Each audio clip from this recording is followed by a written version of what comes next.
Oh, shit. Oh, I had no idea. That game, whew, that shit put me to sleep. That was one of the most boring Chelsea games that I have seen in quite some time. Quite some time. Chelsea won, Pafos nil. Um, Interesting fact, Pafos is in Cyprus. Thought I'd just throw it out there since there was nothing interesting in that 90 minutes other than if you're a fan of passing side to side, if you're a fan of a left winger that can't complete a dribble, maybe you're a fan of passion, maybe you're a fan of I don't know, maybe you're just a fan. But even the most diehard and most loyal Chelsea fans have to call a spade a spade. You have to say that the player quality out there on display today was absolutely abysmal. And that's when I say that, I'm talking about the attackers. Midfield, even Enzo, I thought was okay today. Should have had a goal, soft foul, but he does push him in the back. Caicedo ends up getting the goal, was fantastic today. The defenders didn't have to deal with much. Fofana, what little he did, he was pretty terrible today. Just brain dead moments from a guy that just mentally up here, he's still that young kid at Leicester making stupid mistakes, but mixed in with a little bit of recovery pace, slide tackling, aggressiveness. Um, but he is still just, I mean, just dwells on the ball. I think if anything has showcased itself under Rosinha in 4 matches, right? So it's only been 4 matches, so that's why I will not crash it too hard on the manager because he just got in. He was dealt a mess. Flu ran through the team. Oh, guess who brought the flu to the team, by the way? Wesley Fofana. The guy went skiing, came back sick, and then everybody got sick. Our manager's telling folks you got to wash your hands, you got to sanitize, cover your mouth when you cough. Shit that I tell my kids when they were little youths, right? Just absolutely just like I said, he didn't have to deal with much today, but what little he had to deal with, he fucked it up. He was terrible in build up as usual, right? So what I was saying, and I know this review is all over the place because look, something's got to be all over the place because that game wasn't all over the place. That shit was side to side, boring football. But 4 matches in, learning his players, depleted squad, guys coming in and out, fitness issues, things, things like that. No excuses, just the reality that he's living with. But just it's evident how he wants to play. And yes, it's very similar to Maresca. We saw Gusto in the 10 today in the half space, which was not ideal. We saw slow build up out of the back. Pafos didn't press us high, or else, you would have seen Sanchez on the ball more.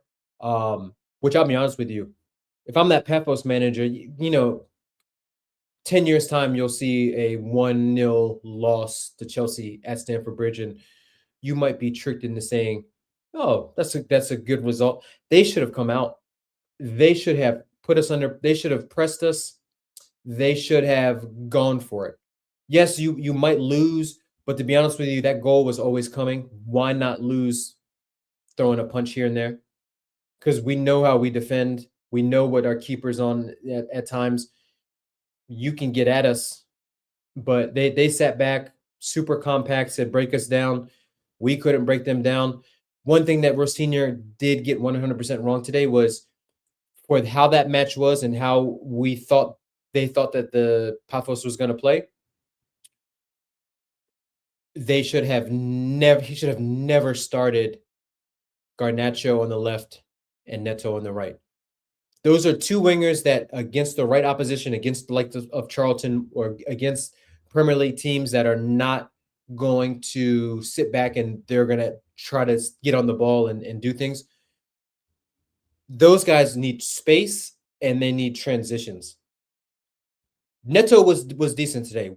Very good crosses whipped in with his left foot.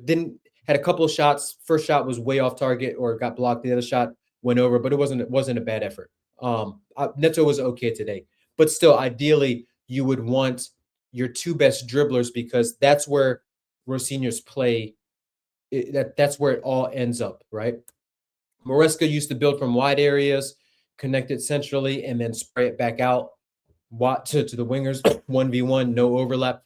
Rosinho looks to build more centrally, and then in the final third, get it to the wingers where they can do something. And you've got Neto, who was, ideally you'd want an Esteval in that because he's a dribbler, and Esteval did come on, and I thought he did stink the place out. But on the left side, Garnacho could not beat a Cyprus League right back today. I don't even know if that was their right back, to be honest with you. That brother was wearing number 7. He could have been just their winger that they said, you know what, we can just leave this guy 1v1 with Garnacho.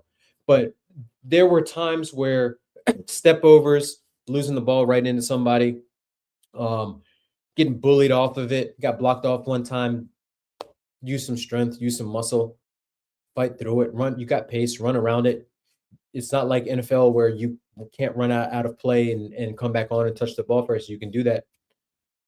Use a little bit of nous, a little bit of guile, a little bit of intelligence, but maybe that's probably asking too much for him. But he was absolutely dreadful today. Delap, just, again, the wrong striker for it. If you're going to go against a low block, either have him and João Pedro on there or have João Pedro on there and Delap on the bench and wait for the game to open up and then bring on Delap so he can run at people, do the battering ram, do the rugby thing. So the attacking front three got it wrong today. Everything else was fine. But that's not to excuse those players because they still had opportunities and they just were absolutely dreadful today. Delap, link up play on the floor, poor, wasn't making the right runs, wasn't in the position. Like we were trying to send in a lot of crosses, a lot of corners, and the best opportunities that came via crosses came to either Garnacho at the back post where he fluffed it. Esteval had a header where he got kind of put off balance. Enzo scored on the header, but then it got called off. And then one other player that was in there. I can't remember an opportunity or a time where Delap even got his head on the ball. And if you can't get your head to the ball, that's not down to the cross because it's finding other people, but it's not finding him.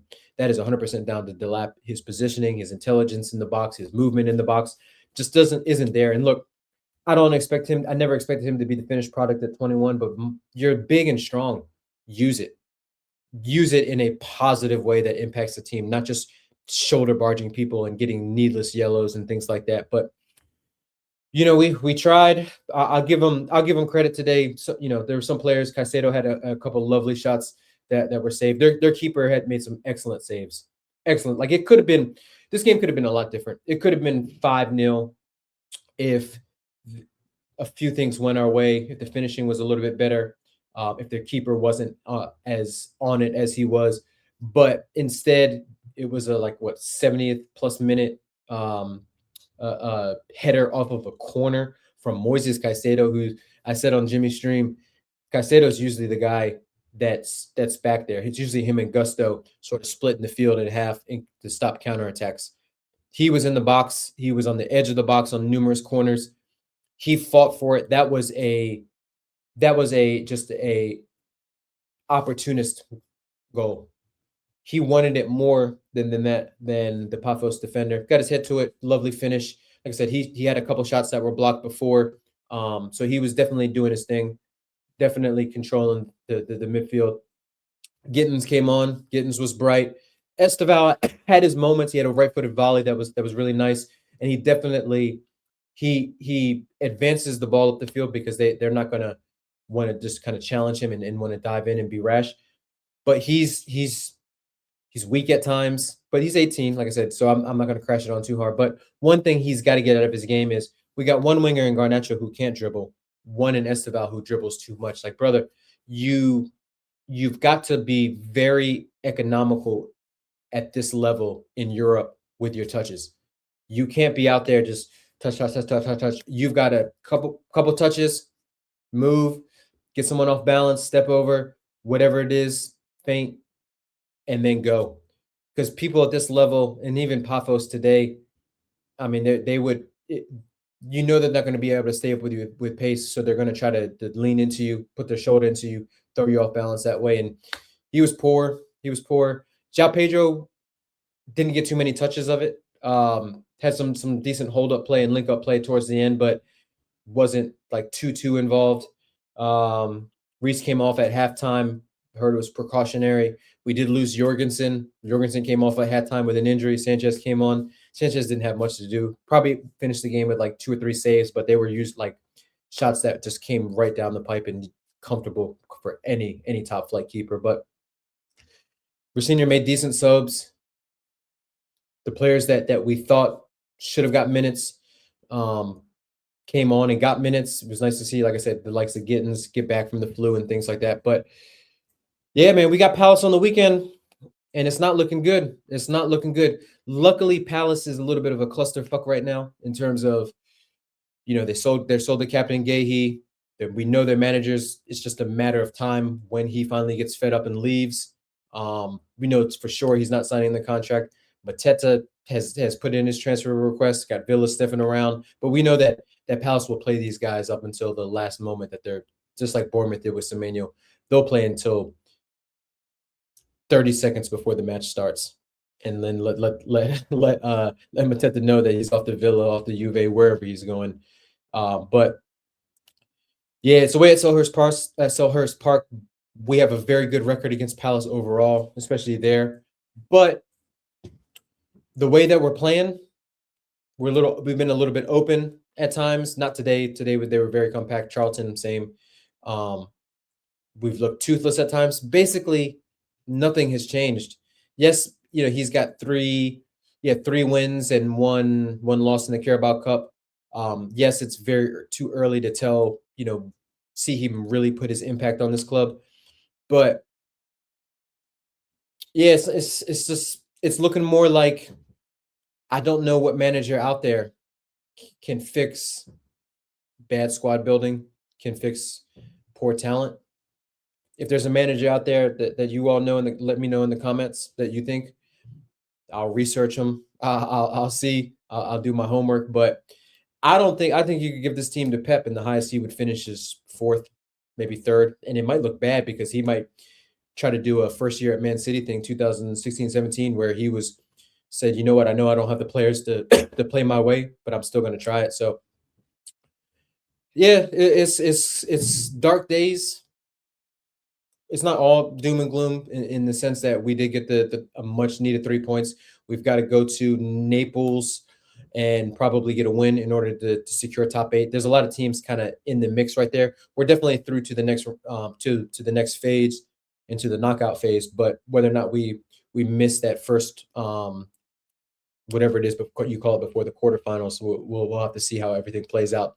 But yeah, it's tough. I mean, we've got, like I said, Palace, we've got Arsenal coming up, we've got Napoli coming up, and then we've got a bunch of on paper, winnable fixtures in the league before things get kind of sticky, where it's like away to Emirates, we've got away to Anfield, we've got City at home, we've got Spurs, I think Spurs at home and things like that. So there's some tricky. Villa at Villa Park, Newcastle's at home.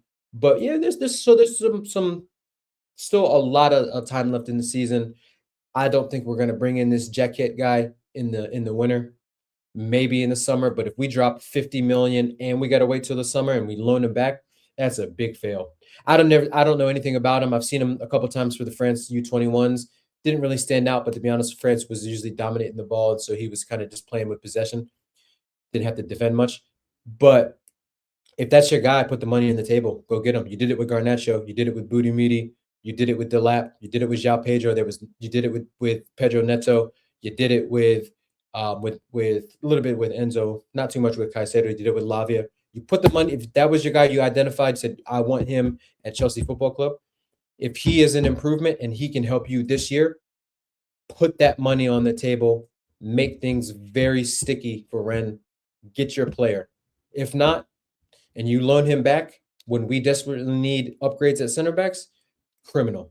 That is absolutely criminal. And to be honest with you, we don't even know how this brother is. I mean, he's 20 years old, so he's going to be another developmental center back. Big price tag for a developmental center back. Maybe we're paying the Lenny Euro tax, but if anything, that Lenny Euro tax should have gone down the way he's playing at United. But we'll see. We'll see. Let me know in the comments who your man of the match is. I give Caicedo man of the match.